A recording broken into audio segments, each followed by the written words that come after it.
खुनाचे सूत्र थांबता थांबेना। जालन्यातील शेवता गावात इसमाचा खून, जुन्या वैमनस्यातून मारहाण करून हत्या केल्याची माहिती। जालना जिल्ह्यातील गुन्हेगारीचा अनेक दिवसेंदिवस वाढतोय। जालना जिल्ह्यात किरकोळ गुन्हे नव्हे तर खुनाचा सत्र सुरू आहे। गेल्या 3 दिवसापासून होणारे खून जालना जिल्ह्याला हादरवून सोडणार आहेत। घनसावंगी तालुक्यातील शेवता गावात एक रक्तरंजित घटना घडली आहे। जुन्या भांडणाच्या कारणावरून एका 37 वर्षीय इसमाची लाठ्याकाठ्याने मारहाण करून हत्या केल्याची घटना घडली आहे। या प्रकरणी 6 आरोपींवर गुन्हा दाखल करण्यात आला असून पोलिसांनी आतापर्यंत 3घांना अटक केल्याची सूत्रांची माहिती आहे। मृत व्यक्तीचे नाव लक्ष्मण अश्रुबा कांबळे, वय 57 असं असून आरोपी आणि फिर्यादी हे एकाच गावातील तसेच समोरासमोर राहणार आहेत। मिळालेल्या माहितीनुसार काही दिवसांपूर्वी या 2 कुटुंबांमध्ये भांडण झालं होतं।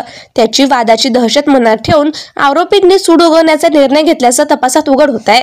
रात्री लक्ष्मण कांबळे हे शेतातून घरी परतत असताना आरोपींनी आधीच कट रचून त्यांच्या घरासमोर थांबवून काठ्या आणि लाठ्यांनी हल्ला केला।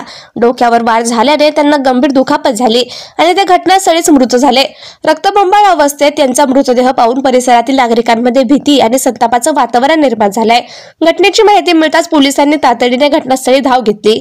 6 आरोपींपैकी 3घांना अटक करण्यात आली असून उर्वरित आरोपींचा शोध सुरू असल्याची माहिती मिळाली आहे। पुढील तपास पोलीस उपनिरीक्षक पठाडे करतायत। अलीकडील काही दिवसात जालना जिल्ह्यात गुन्हेगारी वाढल्याचं चित्र स्पष्ट दिसतंय। काही दिवसांपूर्वी जालना शहरातील नूतन वसाहत परिसरात दिनदुबळ्या तरुणाचा खून झाला होता।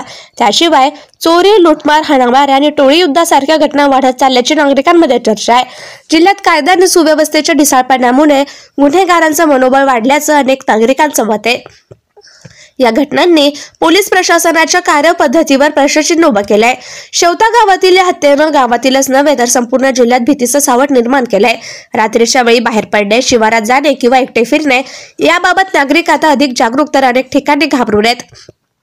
काही नागरिकांचं म्हणणं आहे की गुन्ह्यावर नियंत्रण ठेवण्यासाठी पोलिसांनी वेळीच कठोर भूमिका घेतली असती तर अशा घटनांना आळा घालता आला असता।